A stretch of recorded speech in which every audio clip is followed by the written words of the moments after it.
What's happening? What's happening? What's happening, people? It's your boy K Styles here.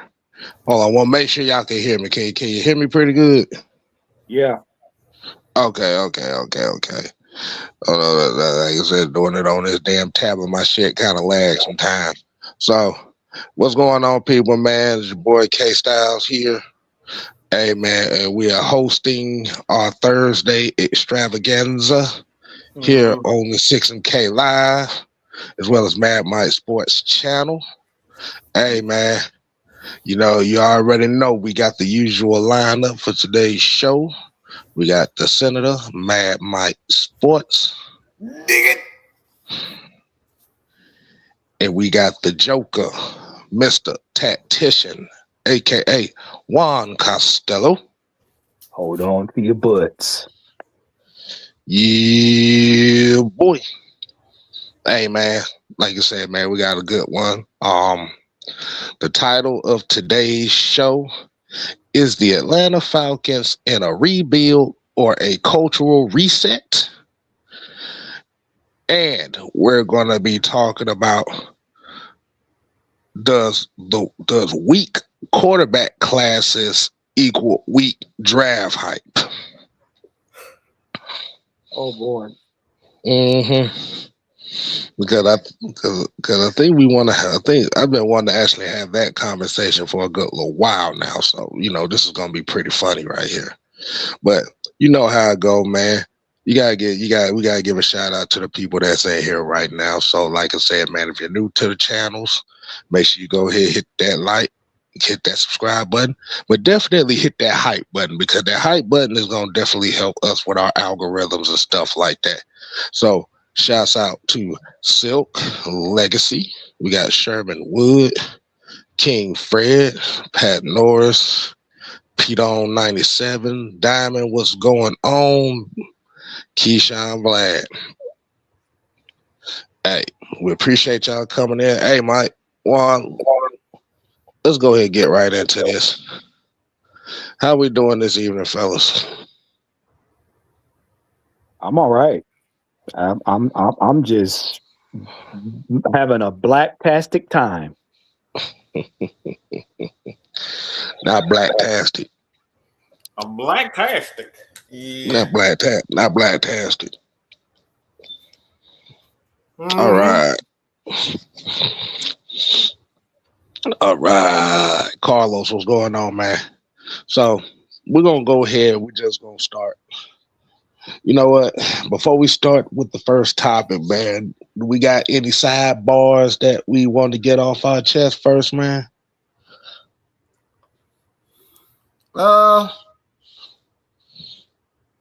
Do we have that?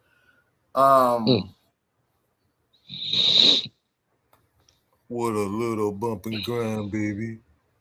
Ooh, yeah. Well, you can't see nothing wrong with a little bump and grind, baby.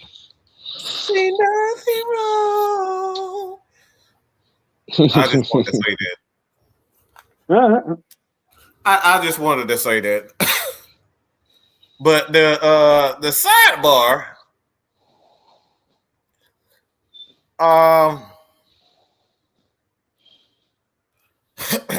do I have something? Oh, so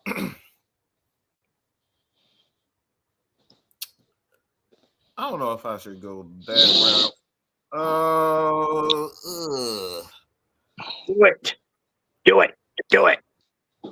Do it. Do it. The Emperor commands you. Do it. Do it. Hey, Michael. Do it. Do it.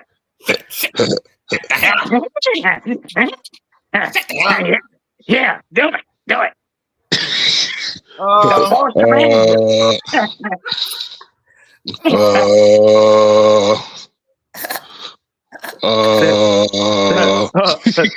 Settle down, Palpatine. Yeah, he's stupid, bro. He's stupid. Yeah, he don't even know where to go. Them motherfuckers. look stupid as hell. Have y'all seen people with butthead older? They look weird as fuck. They look absolutely horrible. They look horrible. They are absolutely horrible. It's like two rusty beer cans laughing. Look. I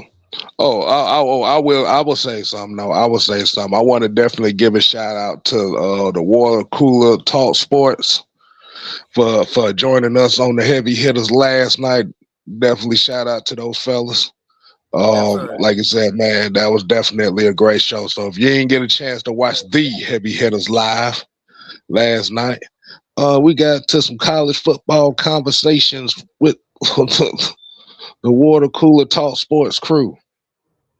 Hey, man, told you, man.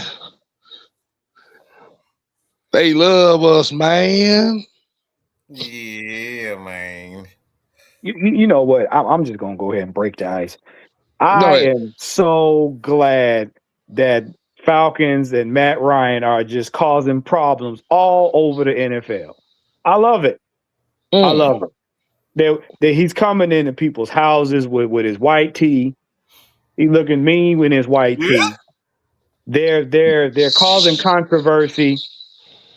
Ian Cunningham has taken on the role of Palpatine, and he's doing whatever the fuck he wants to do with whomever he wants to do it with. Oh, yeah, I love it. I love it. So you want to go ahead and say pretty much we're just going to go straight into it, man. So, all right. Blunt force trauma. So as what you call blunt force trauma, the first topic of the show is the Atlanta Falcons rebuild or cultural reset. Now we've kind of heard the talking points going around a lot of different platforms and stuff where it is spoken of the Atlanta Falcons being in a rebuild stage right now. Which is interesting because I thought a rebuild means you're tearing the foundation down and I thought you was rebuilding the foundation. That's what I thought. Can I really get in on that? Yeah. Can I really get in on that? Oh, go ahead. You kick us off, man. Okay. Everybody that knows me knows I say words mean something. And I can't stand lazy thinking people. I've heard a couple of podcasts. I've heard a couple of shows online, and you lovely media pundits who get it wrong all day long. First of all, let's clear the air. This is not a soft rebuild.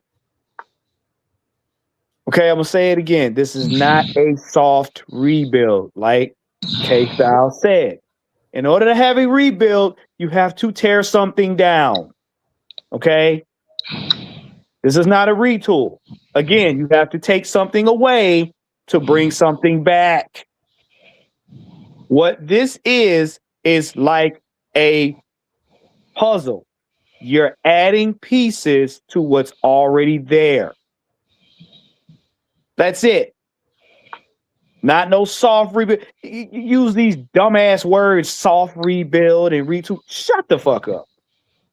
We're adding pieces where they need to be. We're taking players out that no longer fit the system, and we're putting players in that position that fit. For all you people, let me dumb it down for you people. We're taking the square peg out of the round hole and putting the round peg in. Okay? I'm going to say it again for you people that's drinking spoiled milk. We're taking the square peg out of the round hole and putting the round peg in. We're not tearing up the whole daggone box. And for you goofies out there telling these people that, stop that shit. Giving misinformation. Because unless I'm incorrect, I didn't know the Atlanta Falcons gave away the whole damn offense and decided to just start with new people. Y'all got to quit with this stupid shit. Say what it is. and stop trying to sound overly smart. You dumb motherfuckers. Shout out the truth. Right. That's like you're right. That's like that's right. That's like that Keyshawn. That's like adding seasoning to already seasoned food. Lord. Yeah, that's kind of weird. Like, I guess playing with words and certain words people don't understand, so they keep repeating the same shit over and over again. That what the fuck is a soft rebuild? Okay, that like a soft rebuild. It's what the fuck is that? You got to tear the shit down in order to rebuild something. Okay, we ain't tore shit down. We still got the same foundation of pieces on the defense and the offensive side. Okay, the special teams, we still got pretty much the same types of players for the most part. I mean, special teams always every year it changes because of it being the third aspect of the game. You know what I'm saying? Those guys are pretty much, I call them the foundation of the team in itself because, you got offense, you got defense, but what really holds both sides together is special teams. You give them, a certain field position, good position. Sometimes like special teams even win games. Right. So absolutely. It's a constant change. So when you talk about soft rebuilds, like that's a no shit Sherlock thing because it's been happening ever since goddamn the 70s when Dallas Cowboys, they was buying up every damn thing in, free agency. So before free agency came on. So like my thing is there's no such thing as a damn soft rebuild. Okay. That's a stupid term for stupid people who just want to keep everything the exact same. There's no such thing as doing that in football. You want to go ahead and further elaborate on that one? Of course. Pretty much what it is they're telling you that because we're letting go of certain players, or quote unquote players that a lot of you fans think that were impact players and they really weren't, is considered a soft rebuild. First of all, there's a soft opening. Simple as that. Don't get that confused. That's a soft opening. That means a building opens for investors before the main crowd gets there. Soft rebuilds don't exist. You're either changing players to fit the scheme, or you're tearing it down and get all new players.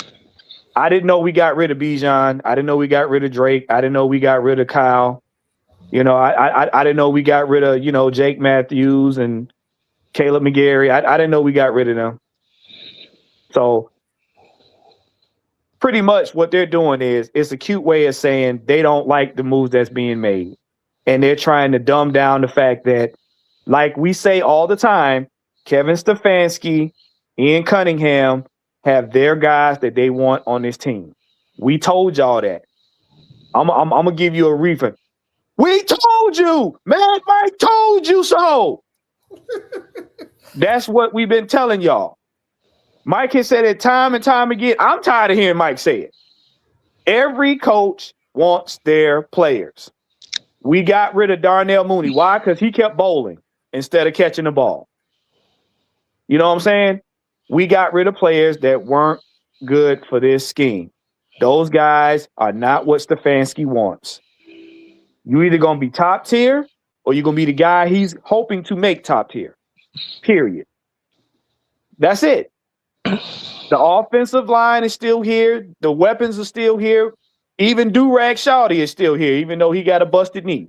Mm-hmm. You even got crash out. You even got concussion crash out. He's here. So, I mean, what? They ain't went nowhere. But what y'all need to be paying attention to is who we get. Who fits in them spaces. And again, I'm going to ask all of y'all this question. Go back and look at the list of the coaching staff and tell me, do you see our identity? If you see our identity, that'll tell you why they're making the moves they're making. Because everybody's up in arms. Oh, the Falcons they're in cap hell and they're getting all of these 1-year deal players. Yeah, you know what this reminds me of, Kevin? You're gonna love this. 2021. Yep. That's all it is. And who do we have in 2021, Kev, as a head coach? Arthur Smith. And another very unpopular hire, might I add. And what did we do that year with Matt Ryan at the helm? Back then, he was a quarterback then, you know. Well, what did we do with him? Pretty much a bunch of, like you said, bunch of 1-year deal players. And we went 7-10 that year. When nobody thought when people thought we were gonna go what? They thought we was gonna go 3-14 that year. Yep. So if we had Matt Ryan and the Oompa Loompas in 21 with Kyle Pitts, and then we turn around now and it's 26, and we have President Matt Ryan, and we have weapons with a Stefanski system and concussion crash out. What do you think this team is going to look like now that we have a decent defense?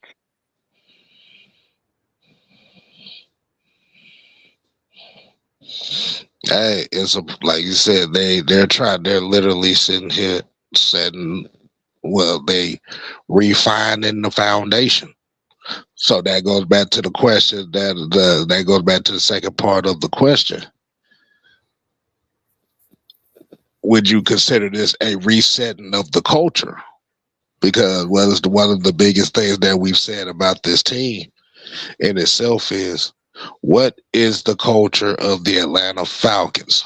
We ain't talking about the culture of the city of Atlanta, because that is irrelevant at this point. What is the culture of the Falcons? I got a better term. We're not resetting anything. We are establishing the culture of the Falcons. And the culture of the Falcons is gritty football. Always has been. Falcons ain't never been, if you go back your 70s, 80s, and 90s Falcons ain't never been flashy. They've been gritty. They got flashy in the late 90s, early 2000s. Why? Because of Madden and Vic. That's what we got flashy. Mm-hmm. To be honest with you, because the 98 Falcons were gritty. I hate to tell y'all that. They were not flashy. They were gritty. Mud Duck and them were gritty. When Matt Ryan got Mud Duck and them were gritty. But the 98 Falcons were gritty. They were not flashy. I hate to tell y'all. And like Keyshawn Vlad here said, the Miami Dolphins are rebuilding. Yes. They've literally got rid of damn near all their five foundational pieces. They literally are starting over. Right. Offensively. Now, that other part, the other part is this. Again, they are establishing what the identity of this team is. The identity of this team is going to be run first, play action pass, and gritty defense. That's what you're going to get. That's what you're going to get. We're not getting this flashy air raid, drop back 9,000 times and throw it down the field and hope somebody catch it so we can look cute on ESPN. No, we're going to be gritty and boring. Right. Drip the flag. Right. Mike Vick, Falcon was the peak of flag. Yeah. We were the most. We were the highest entertaining losers on the planet. Right. But not to cut you off, Care. But what they're trying to do now is establish a winning culture.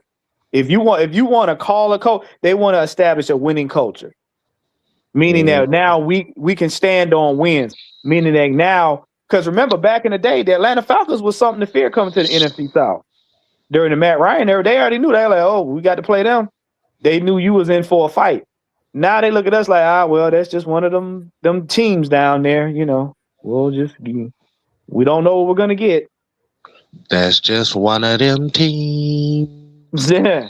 That you gotta go through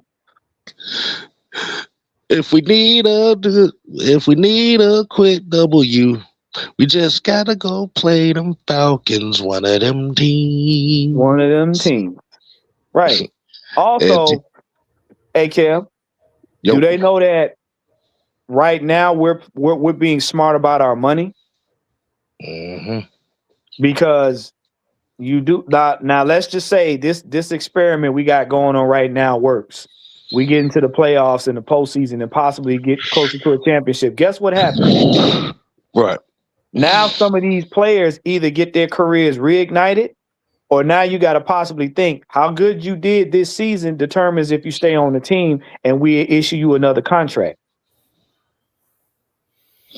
There you go. And look what Terry here just said. I just got on the screen. He said, establish running the ball, playing defense culture. That's it. Gritty football. You don't need a lot of money to play this style of football. Nope. Not at all. And that's the thing people don't know. This is cost efficient. We talked about this when they drafted Kyle Pitts with the number 4 overall. It was cost efficient when they started that. The trouble we got into is, I mean, let's be real, because you fucking Falcons fans start getting in your damn feelings about the quarterback position because you wanted to jerk off to Lamar Jackson. Mm-hmm. Y'all want to jerk off to Lamar Jackson because y'all want a quarterback that you can make you feel good. You want to feel good about the quarterback position because we were running the ball. When we playing solid defense, we wasn't playing the caliber defense that we're playing now, but we were playing solid defense and running the ball, and we was 500. And we was, trying to develop the quarterback. And had we, taken our time and continue that, instead of trying to bring a coach like Ross Stupid, so he can use his quote-unquote sources to bring in an old guy that came off of an Achilles injury and spent $180 million on him. Okay, $180 million, and here we were right back in the same position because we weren't patient.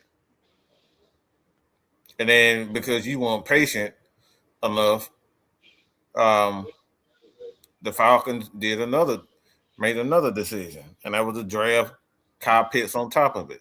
And it's all because of y'all. Y'all bitch and complain about a quarterback position because you wanted to jerk off to AAU Jackson and the Jackson 5. Yeah.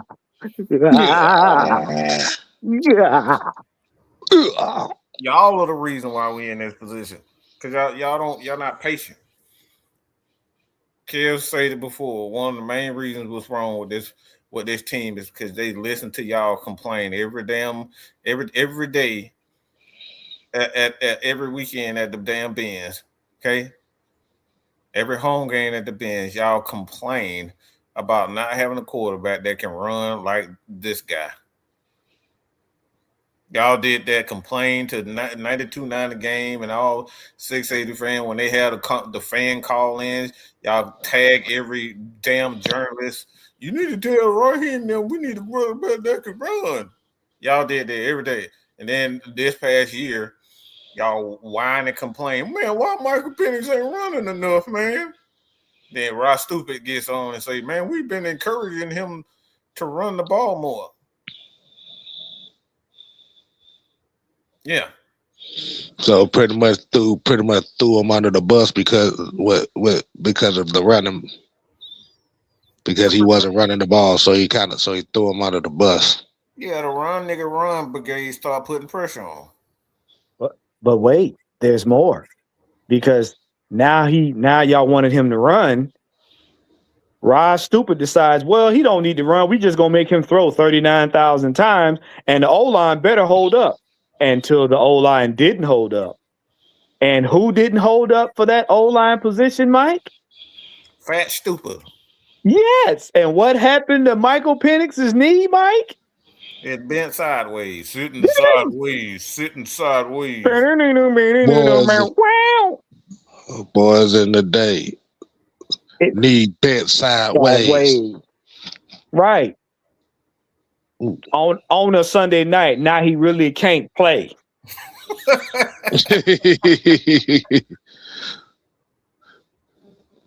But like you said, that goes right into that question is about resetting the culture.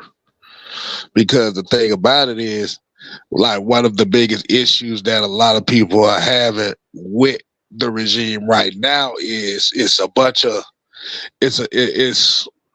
let's just be honest with you, it's a bunch of unpopular moves being made right now. Mm-hmm. Yep. Whether it come down to the guy in charge, the head coach position, the players that are brought in, it's a bunch of unpopular moves being made. And like you said, we still gotta wait, or we still gonna wait and see what the results are going to be for this season. But they're taking it in a different direction now. And I think might say, we're doing it through the lens of a quarterback now. We're doing it through the lens of a quarterback who's been there, who's done that, who's even played with Olamide Zaccheaus, who's played with Kyle Pitts.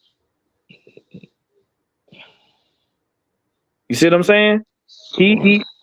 This man knows the direction this team can go in if we put it in the right position. Again, take the square peg out of the round hole and put the round peg back in. Mm-hmm. Exactly. It took the 2016 experience for Matt Ryan to come back to this team and actually be a man of his word and fulfilling the run game, unlike Raheem dumbass. Yeah, so he was too goddamn busy looking at himself in the damn mirror. That's what the fucking problem is. Big ass, shiny ass chicklets in his damn thing, trying to smile and hug every motherfucker. That's not a Falcon. Well, see, that's what happens when you walking around here and your ankles are sliding on the ground before your feet get there. That's what happens, but it ain't none of my business. Because do you realize that the last two Super Bowl champions have went back to this simplistic formula of running the football and playing defense? Yep, running the ball. Both. Before they, because Kev, some of these people out really here, three, Kev. Really three, because that's what the Chiefs were doing. All they were doing is running the ball and checking it down and playing defense. Oh yeah, yeah, they did it too. Yeah, they didn't win it, but I mean, the previous year they won it with that same philosophy. But like last year, the year before. Well, remember, Mike, we seen it in this past Super Bowl. Remember, Seattle was running all over the field with him because the run game and pledging pass was working. When they got away from it, they started getting their behinds handed to them. And then they got smart and went right back to the run game. And the rest is history. So I asked the question. I asked the question. What we're saying right now is, do you believe that the moves that they are making, and this is for everybody that's watching the show, are they resetting the culture for the Atlanta Falcons? Mm-hmm. Absolutely. Yeah. Because let's see. Look at just going based just off the free agent deals. Like you said, I think what he said it was like 15 one-year deal players. Mm-hmm. To where they're not spending a lot of money. You did a couple restructures with Jake Matthews. and you're opening up a lot of cash. Like you said, even the franchise tag for Kyle Pitts is not really a back-breaking move for the simple fact that the tight end is one of the least paid positions in football. Yeah. That in the running back position. Mm-hmm. But guess what? Most, I say 60% of the fans not paying attention to what we're doing. It's very simple. If we're giving out a bunch of 1 year, in free agency, we're giving out a bunch of 1 year deals, and we're doing a lot of restructuring. What are we preparing for? I think is to open up something. We if you look at it, look at it in chronological order. We're cutting players that didn't service us. We're getting money put back on the cap. We're restructuring deals, stretching out stuff, getting money put back on the cap. We're signing players to 1 year deals. Also, with those restructures, with those cuts, we're getting kicks. We're setting up for the draft. That's what we're doing.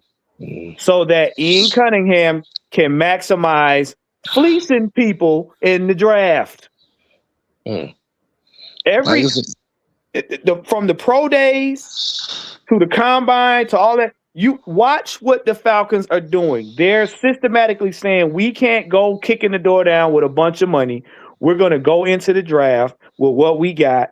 We're going to go in the draft with these new picks we got, and we're going to fleece somebody. Because I guarantee you we're going to have a bottleneck at wherever we're sitting for some player that everybody going to want. They're preparing for the draft. Mm-hmm. Because even online, they're labeling this as a hard reset. As a hard. No, go ahead. No. I'm just reading it off here. When it said the Falcons offseason has been defined by a massive hard reset. So they're not talking about a reset of the team. It's talking about resetting the identity and the culture. That's what I mean by that. I mean, I'm gonna need them to stop using sexual terms for us just saying we just putting the right players in the right positions, because they just need to stop that. Mm-hmm. Yeah, it's just a soft rebuild. That's a hard reset. I mean, what is going on? Right. Because you have to think with them not really, making the playoffs in the last 8 years. Like I said, we not having stability at the quarterback position, not having stability of an offense and an offensive identity, not having stability defensively wise, special teams being inconsistent. Like I said, unfortunately, really what the hard reset is, and this is what my opinion is, the hard reset is resetting away from Rich McKay. Yeah. Absolutely. The guy at 92.9 the game was just basically like, his thing is he talking about soft reset because the Falcons don't have the finances. My thing is that right there is not really smart thing to say, because that goes every year, especially when you fire a coach. Right? I mean, when you fire a coach, that's a no shit Sherlock. Okay? Exactly. You fired the entire staff, coaching staff. Dang near everybody on the offensive side of the ball. You damn near fired everybody. Look at the front office. Most of those guys in the front office are fired, gone. That's a no shit Sherlock. This is not about no finances, because if they would have had the finances, in my opinion, they would be doing this exact same thing, bringing in guys that fit their particular scheme. That's not a fucking reset. There you called go. getting somebody in there who actually doing the things that we like to do. It's like running the ball, offense, play defense. That's what they're doing. That's not a fucking reset. Can I say it again?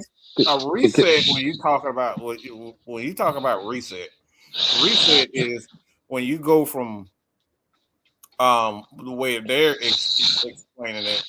You're talking about something that goes from, all right, we're gonna play the spread. We're just gonna have a running quarterback, to saying, all right, you know what? Fuck that running quarterback. We're gonna get the slowest, biggest, whitest quarterback, or the slowest, biggest black quarterback like Byron Leftwich, and we just gonna tell that nigga to stand there, and we're gonna build everything around that.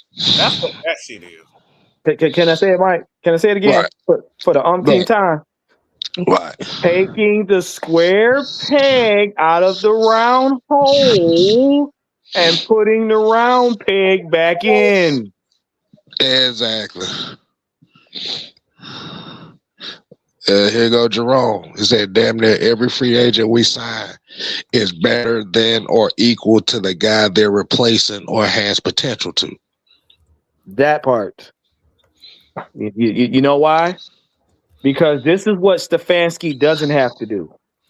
Stefanski doesn't have to find a running back to be the entire offense. He has weapons to choose from. So all Stefanski has to do now says, okay, well, who didn't do good last season and who didn't do good got cut? He said, okay, who can we get that's a little bit better than them that can add to what these superstars got? Okay. So all they're doing is getting support crew to help out the stars that's on the team. That's it. That's filling in the gaps. That's all we're doing. He said, okay, we got this legendary O-line coach. How can I help him? Well, let's get some big fat motherfuckers that up front. So whomever we stick behind them, they don't get hurt again. Well, we just signed Tua. We got to make sure that Cottonhead don't fall on the ground. Okay, well, put somebody in front of him that likes eating trucks. Simple and plain. That's it. It's a puzzle piece. You're putting the pieces where they fit.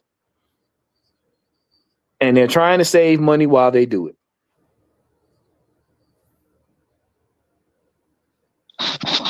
Leo, you stupid.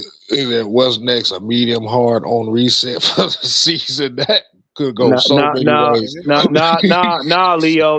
Next they're gonna be talking about they're making wet moves. We don't know what kind of wet moves they're making. Lord, not the wet moves. Not the wet moves. I'm at the point where they're going to use any term to basically minimize what the Falcons are doing until we got enough games under our belt that y'all can run out there and start bragging about your team again. That's just what it is. That's what it is. Ain't nothing we did popular. Nothing at all. And nothing we did got praise from ESPN. It's under the radar, it's skeptical, and everything else. I mean, the soft rebuild shit is just so annoying to me because we didn't get rid of any of the star players. That's why I'm confused. I'm confused when you talk about soft rebuild. Motherfucker, that's called free agency. I don't get it. No shit. We don't have the finances. What's the point of saying soft rebuild? Soft reset, rebuild with it. What's the point of that? That's stupid as hell to say that. You know what? I would say, one, I need you to buy you some new rub on the booty oils. I need you to find that. I need you to find new oils. I need you to find new foot massage machinery, all types of stuff. Like, I need you to do those types of things, Juan. What do you say to that? Fuck no, because that costs money. I already got it. You're gonna do that thing that's cost efficient, right? Yeah. That just means I'm going to replace what broke, but not start over. You're not gonna start over. So that's what I mean. That's what I mean by it's like soft reset shit. Like, that's a no shit, Sherlock, because when you're a business, you don't want to sit up here and keep buying a whole bunch of new machines because somebody said, Juan, I think you need to get this. Okay, I think you need to get this one. I need you to go to get the most expensive massage. You know what? Yeah, get the most extravagant. You know the ones that be in those I want to say brothels. I want to say brothels. No. You know what? You talking about the most expensive tables and stuff that move up and down it. Yeah. You know what? Put your face down in and all that type of stuff. I'm not talking about coochie, y'all. Okay. No. Table. No. They have a face cradle. Okay, for y'all that don't understand. I'm not gonna bypass what Jerome just put in here talking about. Jerome ass, okay. But you know what though? Hey, Jerome, that's one of them 3 CD sets you used to get back in the So what you said? What you said? That's that big wet asses series. That's what he said. Big wet ass 3. That's what they doing. Hey, Kev, no, that's the give it to me package. You get 3 CDs in one. That sound like one of them pornos you get from the bootleg man at the gas station. Hey man, I got that new give it to me 3-pack, boy. You know you get all I got all the good ones, boy. They come 5 for $5. You get 3 for $20, 3 for $3.39.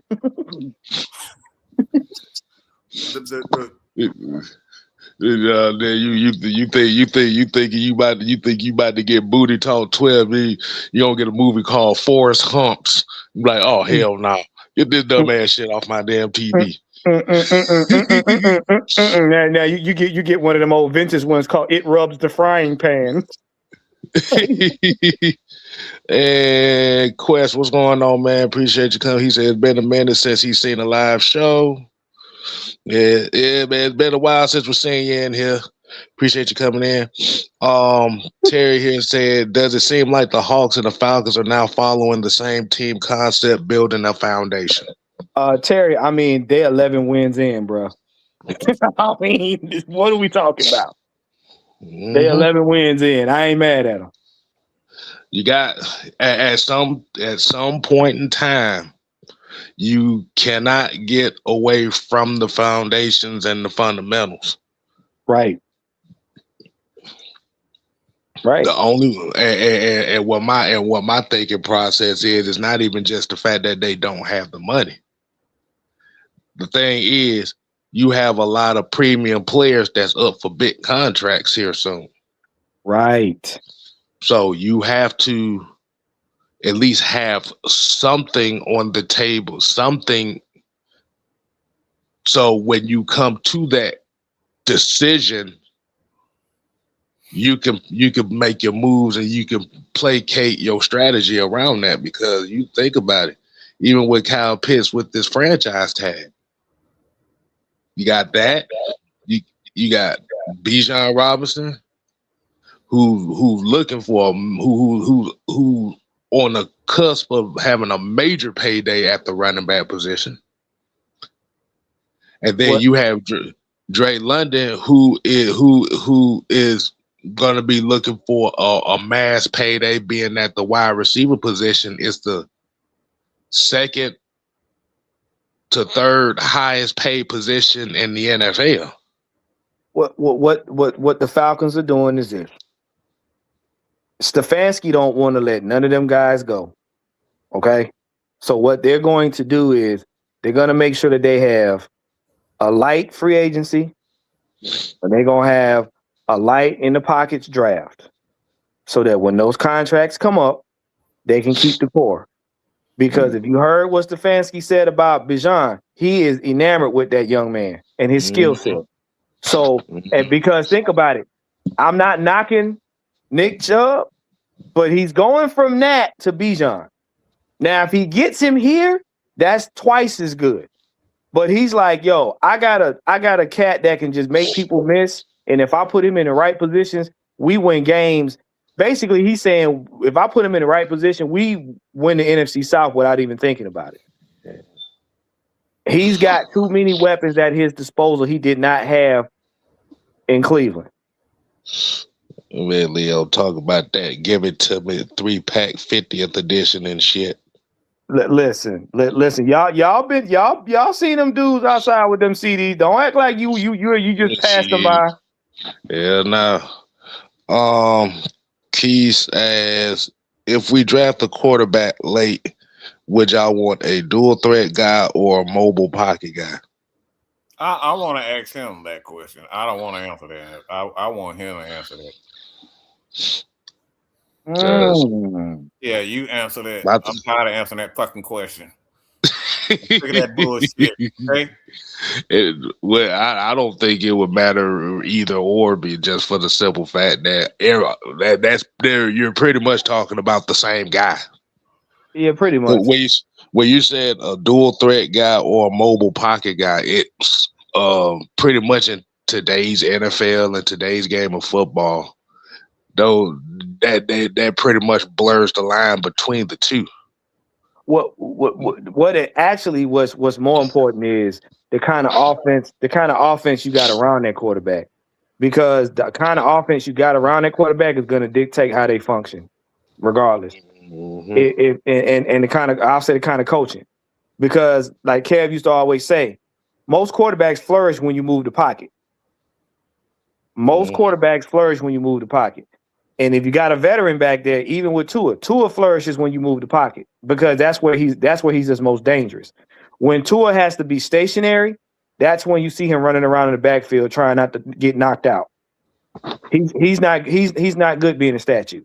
Come on, Keith. You need to answer that damn question. All right, gotta play fair. Okay, answer the question. Because what you say is going to determine how I respond. I guess I gave my answer on that.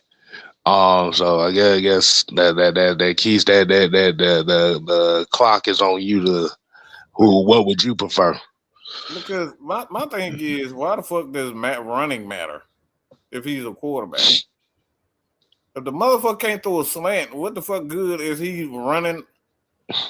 That's the point right there. Like it don't fucking matter if it's a pocket guy, because he's gonna have to throw the ball regardless. See, what has happened in football is that because we teach this stupid ass shit in high school in AAU basketball, everything is about a fucking highlight. You try to get a whole bunch of motherfuckers that's 6'12" and 13 and 15, okay? And I mean 6'13". I mean every word that motherfucker said. That's you. I'm talking about the motherfucker they got a body like a 6'4" guard, but their arms is about as long as a goddamn gorilla. Okay,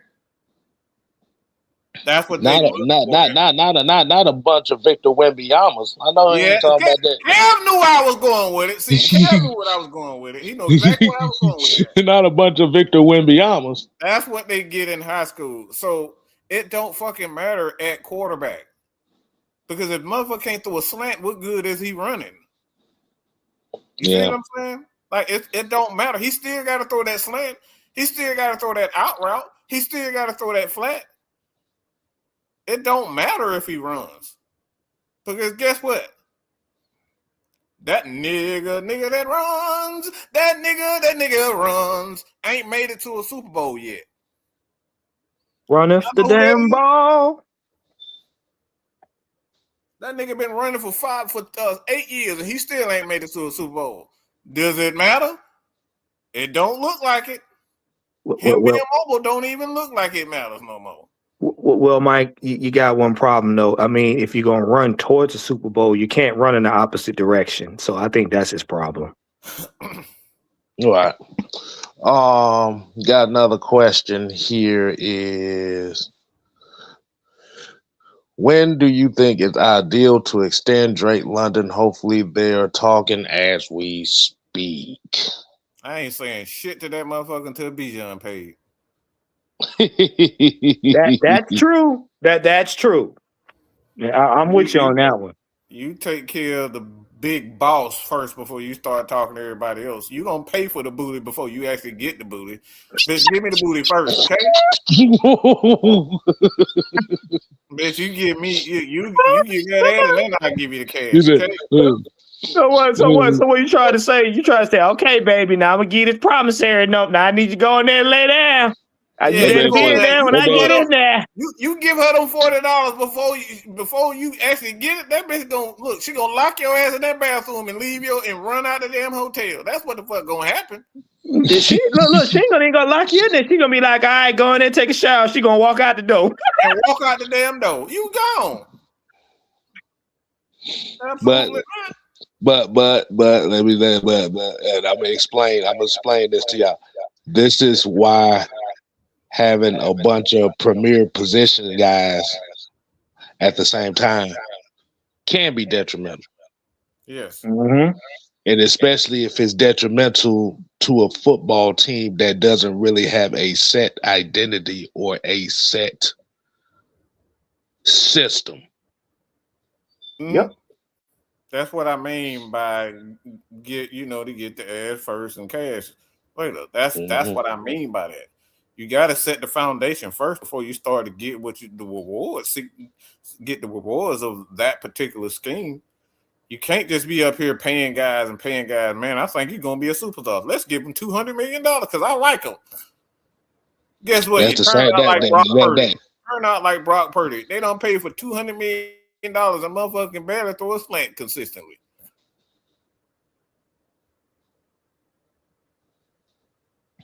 Just saying. And the thing about it too is you got to think about it from this aspect as well. Is the system going to be set up? Is the system for the Falcons going to be set up to where you really need a high paying wide receiver like that? Because like you said, I love you. I really do love you for that comment, because that's exactly where I was gonna go with it. Because you have to look at it. You have to look at it from the standpoint of, okay, I got the mic right here. All right, so you have to look at it from this standpoint. When we look at this particular type system here, and we know what the tight end usage is with this type of offense. Mm-hmm. Is it viable to have a $35+ million a year wide receiver if tight ends are going to be involved, and especially if Bijan Robinson is going to be involved in the passing game as well? Mm-hmm. That right there. That's exactly right there. The Kev, you so goddamn smart. All right, y'all give Kev a round of fucking applause, okay? Give him a round of applause for that shit. And that's exactly what he's talking about. This is why you don't want to go out and start playing everybody all willing. Hold on, Mike. Hercules. And like you said, that is the dilemma that the Falcons are in, because if you, like you said, under Zach Robinson, yes, you would say, yeah, give Drake his money, because that's going to be the vocal point of said offense. Problem is, we got a brand new offense. Mm-hmm. We don't know if Drake London is going to be the number one vocal point. Well, if you look at it, again, Bijan's a focal point because why? Stefanski likes run first, play action pass. Mm-hmm. And we had a discussion, and Mike made a very interesting take. He said, in this type of system, you really don't need a wide receiver that can take the top off of defense. Why? Because you're not going to be passing it that much. Right. Play action pass, you can basically attack in the middle of the field. So a lot of times, and that's where a lot of teams kind of don't concentrate their strengths is usually on the outside. So if we're running the ball and we're doing play action pass, you're gonna the probability of throwing a deep ball is probably gonna be like less than 20%. Nah. Let me add to this though. If they hadn't the franchise tag Kyle Pitts, this would be that would have been a completely different answer. Right. If they had not franchise tag Kyle Pitts. So, like you said, when we're having this conversation about, Drake London, Bijan Robinson, or Kyle Pitts, them franchising Kyle Pitts in itself almost kind of told you exactly what we're talking about, because that quote unquote 16 million guarantee, if they was to pay Drake London, they would have paid Drake London this offseason had they not franchise tagged Kyle Pitts. Also, let me ask you a question. What is Stefanski's relationship with tight ends? Because you mentioned it before. Oh, no. Tight ends usually eat. Like I said, the middle of the field is usually where they eat. And it's having the confidence in your quarterback to make those throws in the middle of the damn field. And setting up those throws in the middle of the field. Unlike Zach Robinson, bitch ass. But yeah. Talking about Bucky Irvin is just as good as Bijan Robinson. Boy, you don't get the foot out of my face with that shit. That's why I want to push back on Keyshawn's comment. No, he ain't. This is why I want to push back on that comment. Because there's a general consensus when it comes down to certain things that an offense is supposed to look like certain the offense looked like this when he had this. All right, so we're gonna look at the personnel. See, this is why you gotta look at everything in its entirety. Okay, so we're gonna look at this roster for them in 2020. Okay, look at the roster. We're gonna run. He said his offenses always look better when he has a number one receiver. Okay. Anybody want to guess who those receivers was? For which team? 2020. Kevin Stefanski. The Cleveland Browns. 2020. Mm-hmm. Do you remember? I can just go ahead and name it off. Go ahead and name some because I can't remember.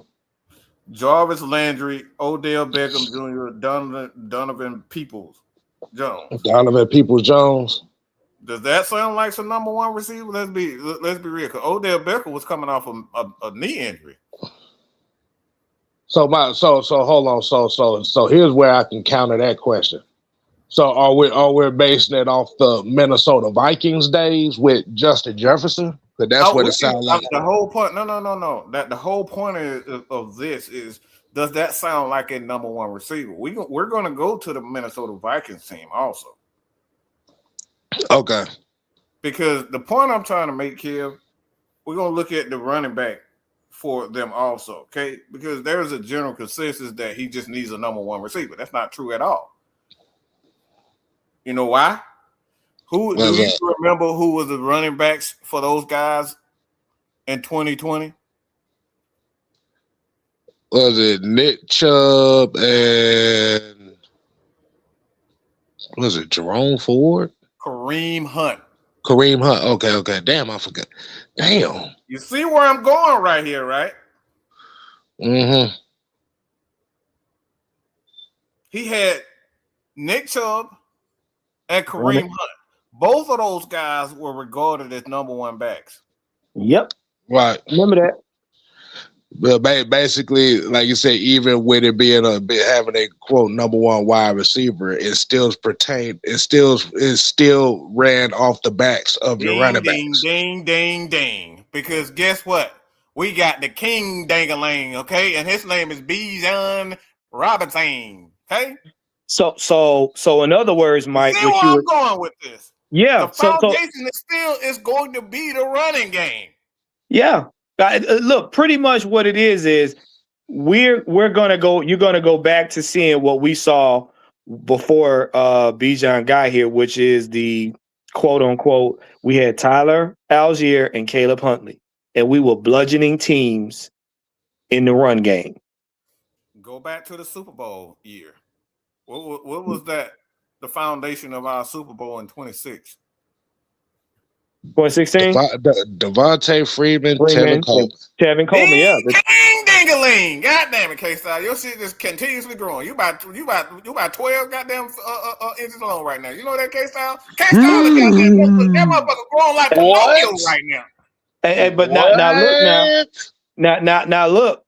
And we said this. Are you saying that's why Mrs. Styles loves me so much? Oh yes, K-Style. Oh yeah. You know what? You know ain't worth shit, bro. You know what? I'm gonna leave that alone. I'm gonna leave that alone. Yeah. That ain't worth the damn. The made me blunder on a damn checkmate because of that stupid ass. But listen now. And we've also had this conversation. We was like, can you imagine if they did get Nick Chubb and Bijan Robinson on this team? Yes. Can you see that? Because think about it. Nick Chubb was their whole offense. I hate to say it. Nick Chubb was their whole offense. Myles Garrett was their whole defense. That's just what the fuck it was. But you add him with Bijan, because now remember, Bijan is a dual threat back. He can catch out of the backfield as well as run. So literally, if those two was on this team, you really don't, I hate to say it, you really don't need a Drake London. You really don't. See, that's why I say we're not saying that the wide receiver not important. It's not important, but that's not the foundation of his offense. That's what he needs for his offense to be elite. There's a major difference.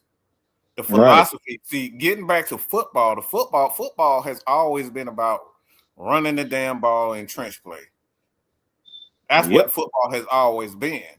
But the great teams, you go back to the Rams, K-Style, they were regarded as the greatest show on turf because not only could they pass the ball, they could run the ball. They had fault. They had that offensive line with pace and what the guard. Like I said, it was Orlando Pace, Adam McCullum, Witten, and beast mode. And you had beast mode. No, talk about the Rams. Yeah. It was the Rams. I think you're talking about Seattle. Yeah. Okay, yeah. Yeah, the Rams. It was Orlando Pace. It was Andy McCullum. That's who it is. That's who Andy McCullum. Yeah. But see, and this is why they're getting back to the gritty part of it and the ground and pound. It's because, for one, it takes pressure off of your O-line and they don't get as tired as fast, which means that they can basically impose their will on the defense. Okay. Number two, it takes pressure off of your quarterback, and it also eliminates your quarterback. It eliminates your quarterback from having to get hurt because the O-line tires out, which means that now you don't have to worry about your quarterback getting injured as much. And now he can have that time where he can have that one deep pass downfield that may electrify everybody in the crowd, because he's not tired from backing up trying to throw it. So, and then from that, you control the middle of the field, which is what most teams are weak at. Because why? A lot of teams don't have real big DBs like that. Mm-hmm. So you can utilize a Kyle Pitts to go across the middle. You can utilize a Drake London to go across the middle, and they can literally body any DB they want. See, that's another reason why the Atlanta Falcons offense was so good, is because they could adapt to any style of football. They could just hand the ball off to Devontae and Tevin Coleman and have 200 yards. They didn't have to use Julio. They didn't have to use Sanu. They didn't have to use Austin Hooper and win games. They could just win. That right there is what makes the offense unstoppable. That's what makes the offense successful. It's not an individual player. It's having multiple facets of the game. If you look at, for example, this is another example of what we're talking about. Let's go to Georgia Tech, K-Star. Let's pull out that Georgia Tech under Haynes King. What was the general consensus as far as the negative aspect of Haynes King and that Georgia Tech offense? The negative aspect. The negative aspect is, well, for Haynes King, it's turnovers at the wrong time. See that right there, turning the ball over. What is the positive aspect when everything go well with that offense? They run it the damneth ball, and he can throw that thing at the same time, right? Yeah. Yep. So that's balance. Mm-hmm. So when he's not doing the wrong shit, go ahead, finish. No, because I was about to say, because a lot of people don't kind of forget that Georgia Tech had one of the top offenses in the country last year. Mm-hmm. Overall offenses, because of that balance and how them being able to run that outside zone and RPO and quarterback power. Like I said, they had a whole bunch of different aspects of it. Exactly. So see, that's what we're saying. It's not saying that Drake isn't important, but what makes the offense dangerous is not the fact that you can just sit on one person or this guy. See, that's why Seattle won their championship last year. Because they could, when Big Red was hot, all they did was throw the ball to Jackson and Jigba. I think that's it. I think I said it right. Jackson Smith and Jigba. JSN. Just say JSN. Right. So when they was on, they would just throw the ball to him. But when he wasn't right, all they would just do is say, you know what? Look, let's just throw a little couple of slants here and there, but we're gonna get Charbonnet and we're gonna get Walker, and we just gonna run the damn ball out your throats and play solid defense. So all that works together. All that works together. There's no one aspect of the game of a team that's bigger than the other. But the thing is, in football, if you don't have a good offensive line and you don't have a good running back, chances are you're not gonna beat elite teams. Chances are you're not gonna beat elite teams with just a Julio Jones. Okay? We know that, right? I think we all can agree to that. Because we had Calvin. We had Julio. We had a nice offense, but guess what? When that running game wasn't going, all they would do is just let Julio do his thing and try to shut everybody else down and try to, get after Matt Ryan. Sacks. Knock him down. So all that works together. Yeah. This is why you need your trenches. You need your offensive line. You need your running back. And that right there is what I like. I take great exception to people saying with the Kevin Stefanski offense that all he needed was a wide receiver for his offense to work. No, that's completely wrong. That's completely wrong. Because guess what his last few years in Cleveland was? They had a bunch of quarterbacks, but they couldn't run the ball and they couldn't protect the quarterback. That was the problem. Yep, because why? Nick Chubb was the whole offense. And if Nick Chubb got hurt, well, nobody following up behind him. Not with the run game, they wasn't.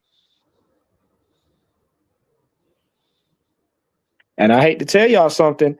That is the reason why Shedeur was put in that precarious predicament because what was Shedeur having forced to do? Throw the ball downfield. Throw the ball downfield and use his legs a little bit more because they could not run the ball. Right.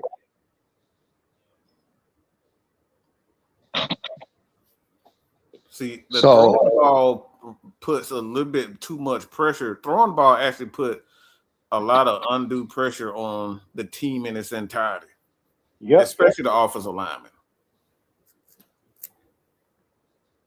Especially when you have an offensive line who predicates themselves on bludgeoning people. Mm-hmm. Right. And again, if you look at him, he had to run around because the O-line was tired.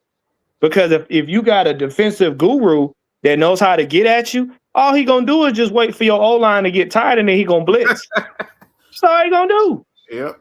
All I gotta do is, okay, first down, second down, blank. First down, second down, blitz. First down, second down, blitz. First down, second down, third down, blitz.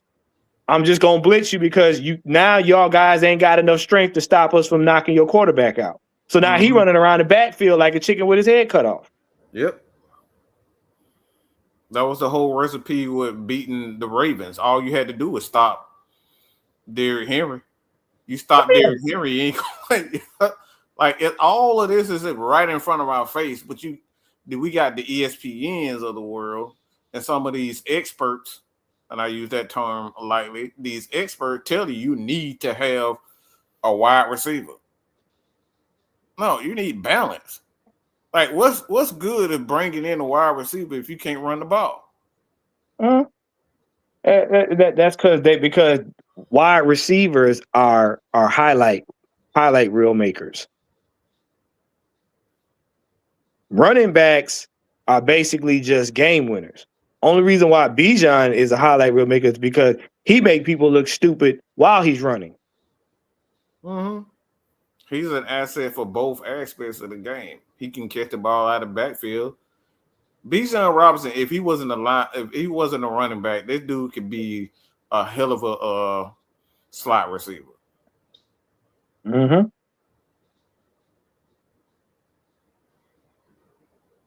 See, don't let these people tell you that you just a wide receiver away from win. Motherfucker, how many times oh my God, I just gave myself oh my God. A migraine? Yeah, I know. Because that's what they told us when we drafted Calvin Ridley. We was a wide receiver away, right? Mm-hmm. Yep. When you needed to shore that defense up. When the Falcons drafted Calvin Ridley, that basically was the doom and gloom to the franchise right there, because you're basically saying that we was going to outthrow everybody. Fuck the defense. Mm-hmm. Right. But you see, because you remember the year before that, do I got to remind everybody of Tat McKinley? So you know how that. Oh, please don't. Mm-mm. Yeah. Please don't. But you know what? Fast forward, look at what having a decent defense does for your team. Because we've always said, and Jew has said this multiple times, a good defense gives your offense the ball back and gives you another opportunity to score. Having a good offense with a bad defense, your offense pretty much got to score every time they get on the field. Mm-hmm. There you go. Yep.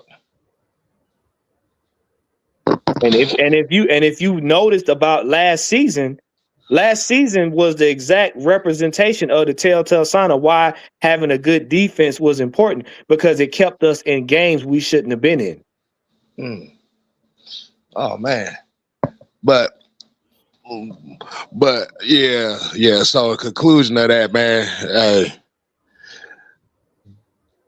Atlanta Falcons trying to set a goddamn code. They're trying to reset the identity. Mm-hmm. People ain't gonna like it. Well, that's a them problem. That's a them problem. That's not my problem. But Damn, boy, that conversation was so good about that first conversation. I had damn near had forgot about the second damn topic. And I'm glad Mucho just brought it up. So like rather be Mad Mike Sports or the ATL Sports End Game. We're gonna part two that first conversation about the culture. Cause we actually, like I said, that conversation can go a whole nother hour if we want to. Yes, sir. But the second part of the show, and like I said, man, if y'all haven't subscribed to any other channels, you hit the buttons. If you hadn't hit that like button, make sure you go ahead and do your damn thing on that. And we definitely will appreciate that. Hey, y'all make sure y'all subscribe to the ATL Sports Endgame as well. Yes, that's it, man. Check out the shorts I'm gonna be coming up with very soon. Y'all be patient with me. Exactly. So the second topic of the show is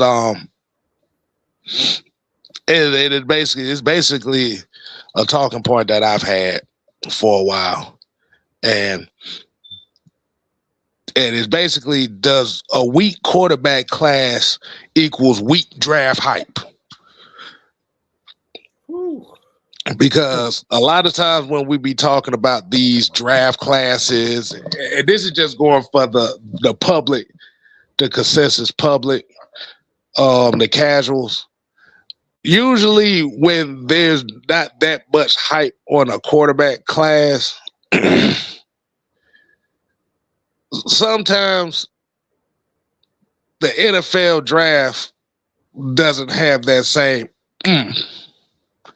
And I say sometimes because, like you said, even when you hear a lot of the draft conversations, like how we normally hear them, it's not a lot. It's not a lot of hip hop hoorays and shit like that. And let's just be honest, this year's quarterback class has no hype behind it at all.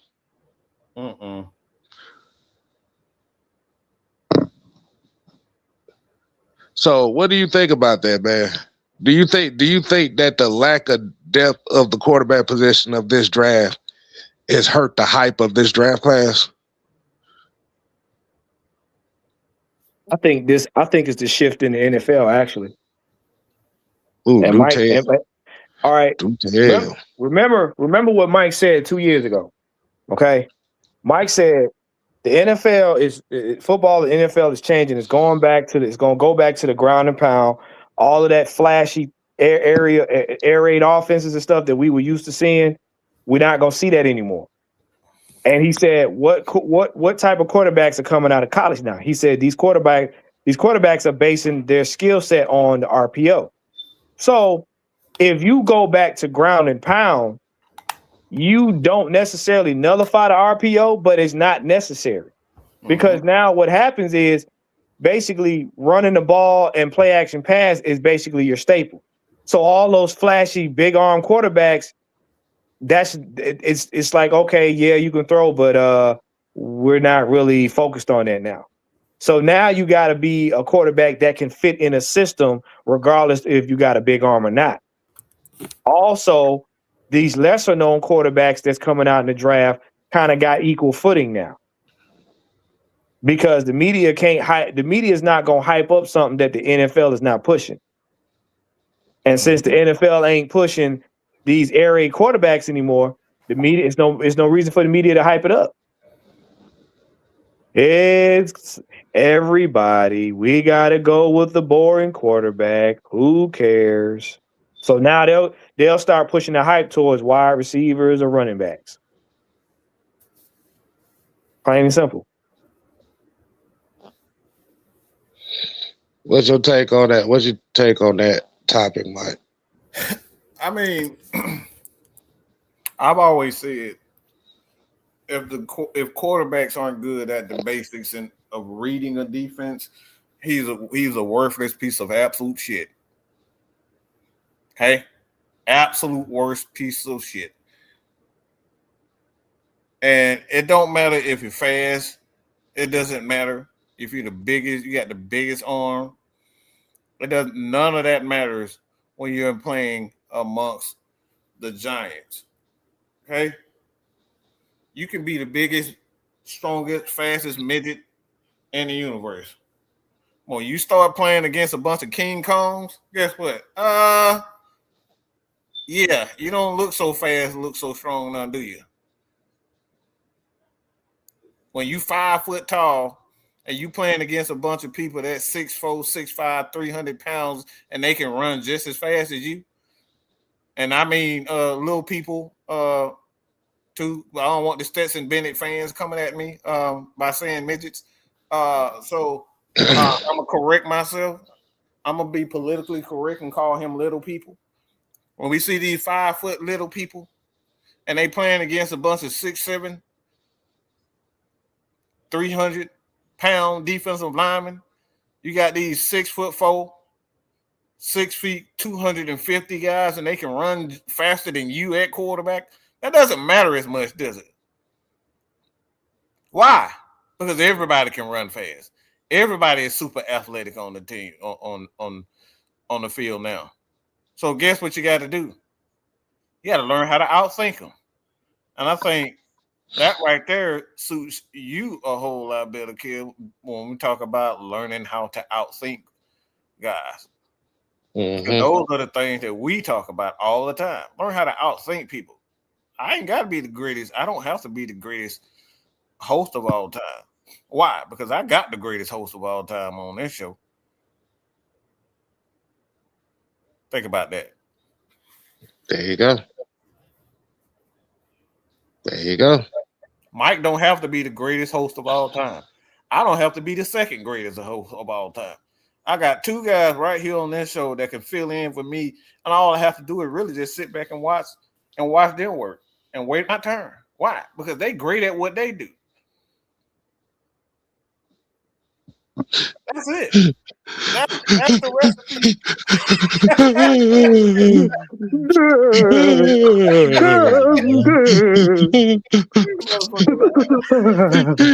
He really loves us one. I know Mike gave us our flowers in the dirt.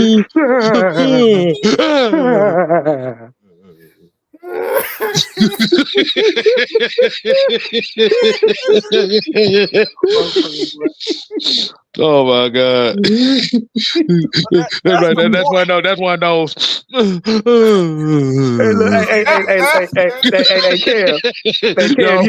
Hey, Kev, you forgot the equivalent.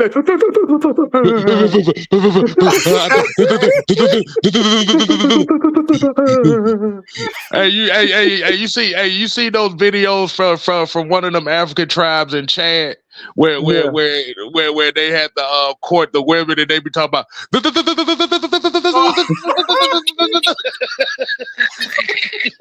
He sound like he's starting up a Yugo.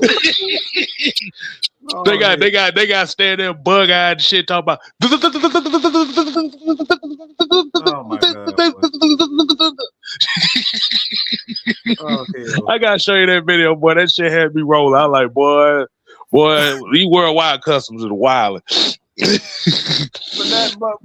that goes back to what I was saying. Like I said again, in football, that's why most quarterbacks fail. It's because they don't realize they can't. They're not the fastest guy. They're not the best athlete in the world anymore. That's the difference. That's what, if you look at every quarterback that's successful, is Patrick Mahomes the fastest, most athletic quarterback out there? No, but he is. Hell no. He is what you call he's gifted because he's learned to take a whole nother skill set and add it toward his repertoire. Right. He's the improvised king. That's it. Yeah. Mm-hmm. He could take that baseball skill set and do some wicked stuff with throwing a ball. Exactly. But you know what? But you know what? I got a better one. Bijan Robinson is a quintessential example of that. Bijan's not the fastest. Now, Bijan may run 21 miles an hour at his top speed, but Bijan, his body mechanics are so superb. He makes even the most veteran, elite, defensive player miss. Like, I'm in front of your face and I can't grab you. Mm-hmm. He's standing right in your face, and you still can't grab him. You still can't grab him, and if you grab him, you ain't got him. Mm-hmm. That's why I said he's the new Barry Sanders, and we not even appreciating it. I saw this dude made 3 guys miss in a span of a yard. Yes. How the fuck does that happen? That's 3 feet. For y'all that don't know your math, that's 3 feet. And he's done it multiple times. But we up here, man, I wish I had me a quarterback. No. Mike, this man literally was in the end zone, stopped on a dime. The other man fell past him and he walked in for a touchdown. Do you know how embarrassing that is? Bruh, nigga did instant transmission in the end zone. Come on, man. Which goes back to the question of identity. If you have a special talent like that in Bijan Robinson, that's got to be the first guy you got to take care of before he get too damn expensive. Right. Mm-hmm. Mucho asked the question, he said the last 10 years, who had the best quarterback class and where would Fernando Mendoza be picked if he was in that class? Man, if he was picked in any other quarterback class, this motherfucker would be a 6th-round draft pick. You talking about a Tom Brady? He'll be a 5th-round draft. He'll be a middle-of-the-road quarterback. Yeah, I don't think, and I'm not trying to, because I love quarterbacks. The thing is with Fernando, he's the quintessential RPO quarterback. That's and when we talk about RPO, we just talking about quarterback that are trained to just get the ball out of their hands quickly. Okay, that's what that means. He's trained to get the ball out of his hand quickly and improvise. That's it. That's all they ask quarterbacks to do in college right now. Get the ball out of their hand quick, whether it's throw screen, throw a slant, throw it in an in route within 10 yards. That's, if you look at, that's all Indiana asks him to do. And he's very good at doing exactly that. But when you need him to make the plays downfield consistently, that right there is what makes quarterbacks consistently making those throws down the field outside of 15 yards, because in the NFL, anything over 15 yards, about 20 yards considered a deep pass. All right. Anything that's over 20 yards is considered a deep play. Right. You need your quarterbacks to make those consistent 20-yard throws downfield and accurately with pressure in their faces. And that's where he struggles to make those consistent plays. You get it within 15 yards, Fernando Mendoza is a damn good quarterback. But that's the RPO. Everybody in the league, everybody in college and in the league can do that. Get the ball out within 15 yards, 10 to 15 yards. That's it. Everybody can do it. But he struggles to do that consistently downfield. So that's the problem with him. You look at him. So it's like, if he was in any other draft class, I don't think he'd be a 2nd rounder. I think he's pretty much Will Levis, to be honest. Mr. Mayonnaise. Come on, not Hellman's. Not the mayonnaise, not the mayonnaise. The mayonnaise cologne, motherfucker. No.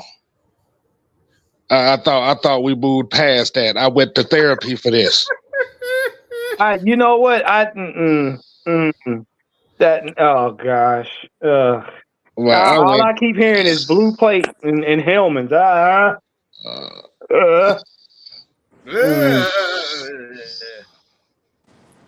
Like no. Absolutely not. But like you said, the best quarterback class out of the past 10 years, so that's going back to 2016, it's in the past 10 years, as of right now, you could say it's a toss-up between, what was it, 2018?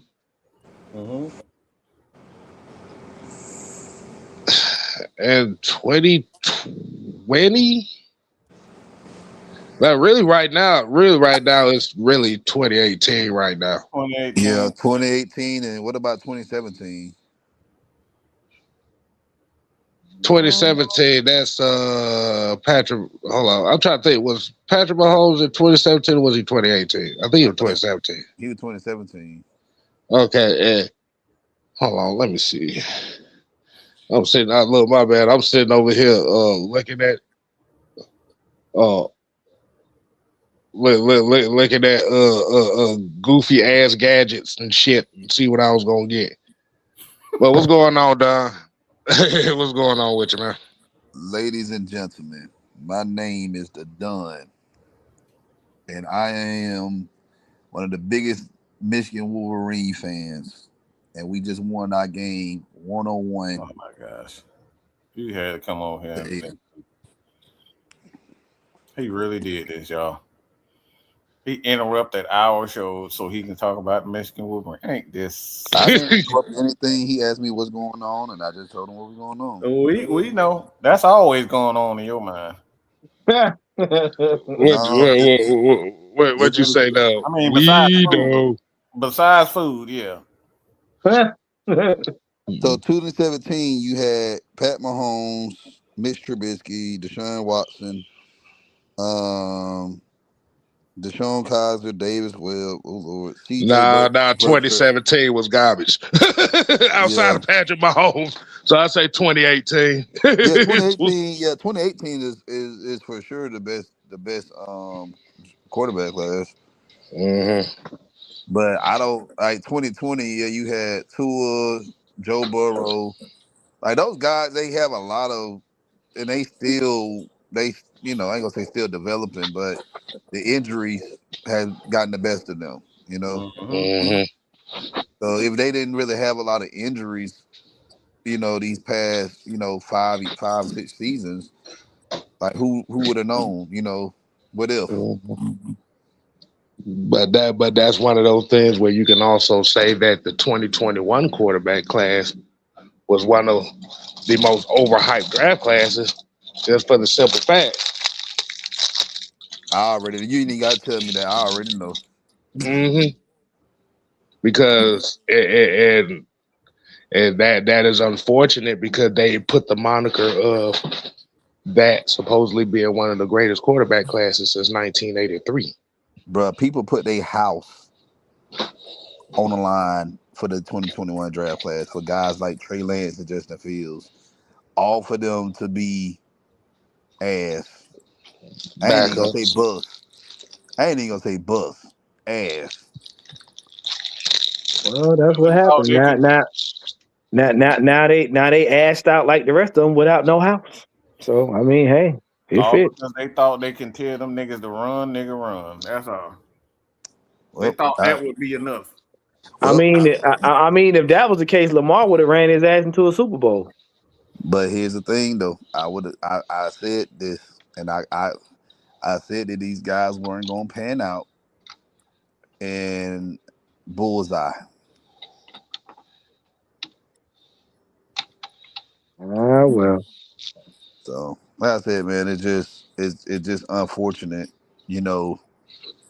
that the developmental issues in college and even more so in the pros, it's just don't nobody really take developing these quarterbacks serious. But they think their athleticism is going to get them over the hump. It's not.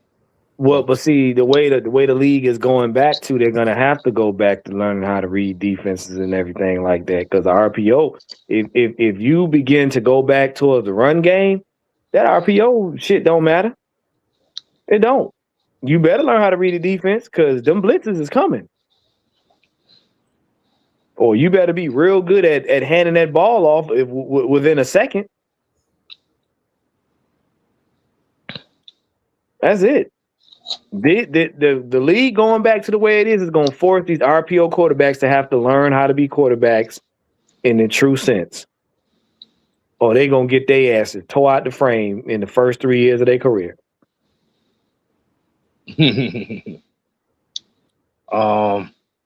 I see it said the 2024 draft class.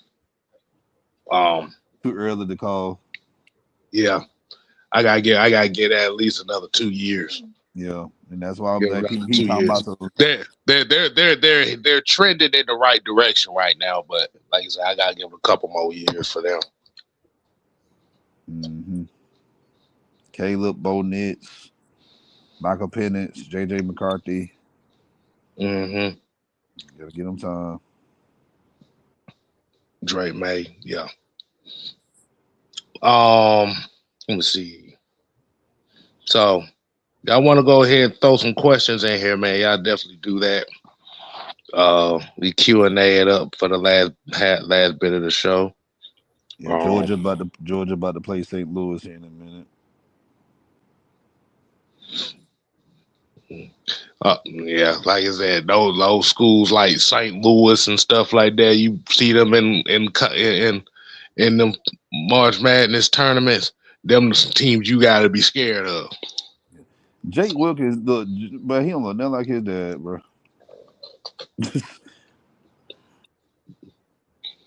You say he don't look like his dad at all? He don't look nothing like Neek. I don't see Neek in him. But yeah, he got the athleticism though.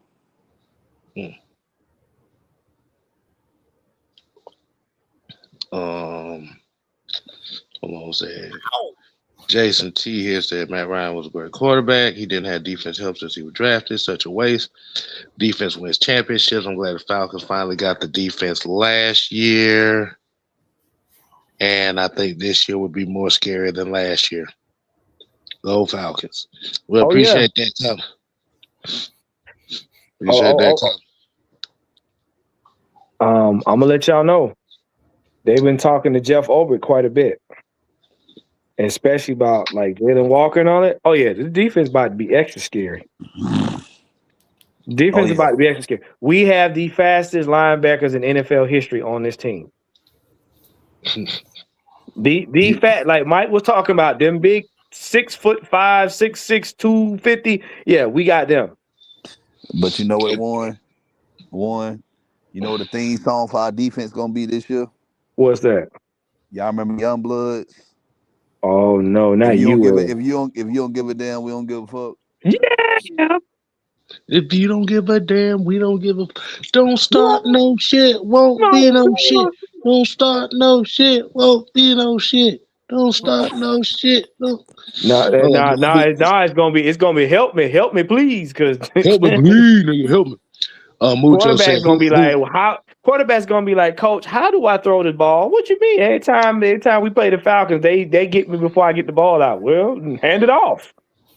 All we really need, we just really need. We got to figure out who the middle linebacker is going to be. Get you a good nose tackle, one set guy, and you get you some more depth at DB. I honestly think we'll be fine, man. Like, so Mucho asked, who is Darnay Holmes?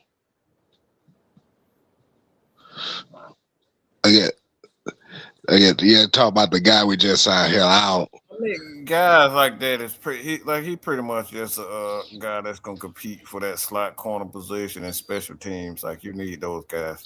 Yeah, he sound like a special teams kind of guy, like a dime corner.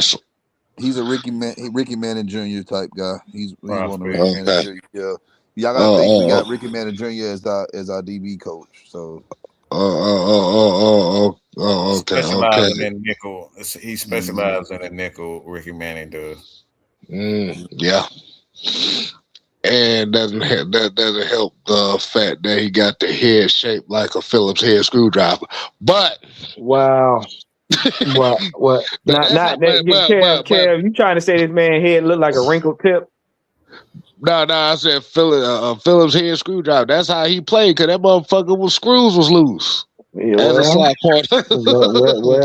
Oh God. Oh man. If you remember Ricky Manning Jr. from the Carolina days, him also playing with the Bears, that motherfucker had a screw loose on the field. Yeah, he wasn't right. Well, I mean, emotional damage. Emotional damage. Peter said if Pierce comes back, we will be fired to the next degree. Yeah, but the jury is still out on that.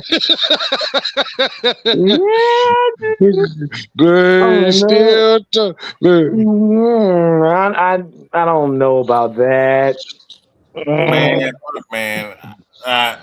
Look, that bitch said he put a bag over his head. Like, if I were you, I wouldn't even think about bringing him back after that. Like I said, it's not gonna go well. Like yeah, that don't sound well. Not saying she telling the truth. All I heard was she said that nigga tried to put a bag over his head.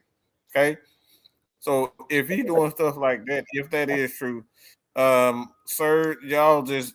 It would be wise if Falcons fans start looking elsewhere. Okay, and I'm talking about Falcons fans. Don't even prepare yourself to even look for James Pierce Jr. this year. I'm gonna tell y'all right now, you don't want that anyway, because what's gonna happen is you're gonna get a lot of unnecessary penalties because people gonna fuck with him, and he gonna jump off sides trying to get at somebody that's messing with him. No, leave that alone. Leave that alone. Okay, somebody asked about what's the story with Nathan Floyd said, what's the story with Jordan Vandenberg out of Georgia Tech? He's pretty much they pretty much has listed him kind of like a freak athlete on the defensive line. He has a few games where he'll show up and then he'll have a couple games where it might not be there. He pretty much is a rotational defensive lineman. But I think the big story is because he tested, he had one of the highest rated testers on this, what is this relative athletic score thing for a defensive tackle. So he had the same measurables and tangibles as a Jordan Davis. Oh wow. But he's a little bit smaller. He's a little bit smaller, but he measures the same as Jordan Davis.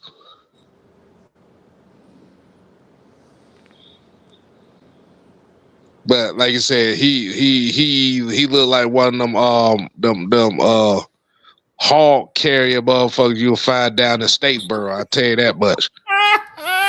That's what he looked like. That's what he looked like. So pretty much what you're saying, he looked like he eat cars. So basically, he's Caleb McGarry. He looked like Caleb McGarry cousin that play on the defensive line. Damn, he do. Damn. Caleb McGarry, that motherfucker look like he can bite the hell out of a bull. Man, Caleb McGarry, Caleb McGarry, that's just Thor. He just stands there and scares people. Exactly. Nah, but like I said, man, but like he has there's a lot of flashes on there. He's one of those. Yeah, just watching the world spin.